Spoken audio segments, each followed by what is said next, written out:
Ito na yung day 3, simula nang maoperahan tayo sa likod. Sa wakas nga ay pwede na ako maligo sa araw na to. At tama-tama nga, sabi nga ng doktor, 3 araw pa nga bago linisan yung sugat ko. Sa bidyong ito, marami nga nagpipiim sa akin, kano daw yung nagastos ko sa pagpapatanggal ng cyst ko sa likod. Yung iba naman nagtatanong kung masakit daw ba yung process kapag tinatanggal na yung cyst. Medyo marami-rami nga sila yung mga nagpipiim sa akin, yung iba naman hindi ko masyado masagot. Yung mga tanong nila kasi hindi naman ako expert, mas maganda pa rin talaga magpunta na lang kayo sa doktor. Tawag pala sa cyst ko ay sebaceous or sebaceous? Basta. Sebaceous cyst. Basta i-google nyo na lang yan.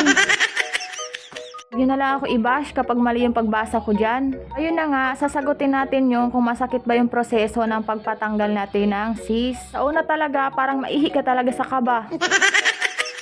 Tapos, nagkapi pa jud ko pasingo dito. Ninervous pagsamot. Bitaw, dili man siya sakit. Sakit kaayo. Dili na jud ko mootro sa tinuoray lang.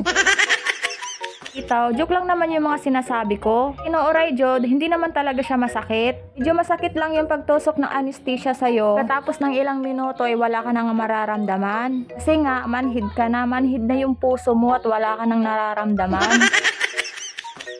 Pero depende pa rin kung gaano karami yung pagtusok ng anesthesia. Experience ko kasi is nararamdaman ko talaga yung paghiwa sa likod ko. Lalo na makalipas ang 1 oras tapos hindi pa rin tapos yung operasyon, ayun nararamdaman ko na talaga yung sakit. Puro kasi nawala na yung bisa ng anesthesia ko kaya medyo nararamdaman ko na yung sakit. Ganyan nga pala kalaki yung tahi ko tapos medyo malalim nga yan. Dating naman sa binayaran namin ay medyo nakatipid nga kami. Hindi kasi kami gumamit ng operating room. Sa 5 to 10,000 nga ang charge kapag gumamit pa kami ng operating room. Dahil hindi naman tayo mayaman, kaya hindi na kami nag-avail nun. Pili rin kami ni Doc kung gagamitan ba ng laser o yung manual lang. Tinanong namin si Doc kung magkano yung laser. 1,000 daw yung charge nun kapag ginamitan ng laser. Ang benefits lang naman ng laser ay hindi masyado madugo kapag inooperahan ka na. Kaya hindi na lang din kami nag-avail ng laser kasi sim lang din naman ang sakit daw. So bali ang binayaran namin kay doktor is nasa 13,500 lang. Tsaka sa mga resita, tsaka sa pamasahe namin papunta doon, nasa 5,000 naman. Bali yung nagastos namin sa araw na yon is nasa 18,500. Private hospital pala ako nagpa-opera. Hindi ko lang alam kung magkano bayad kapag public hospital. Sobrang laki nga nang natipid namin kasi hindi nga kami gumamit ng operating room tsaka yung isa pa yung laser. Kaya kung may katulad kayong cyst sa akin, mas maganda ipatanggal nyo na yan agad. Yun ang antay na lumaki pa yan kasi tayo rin naman ang mahihirapan.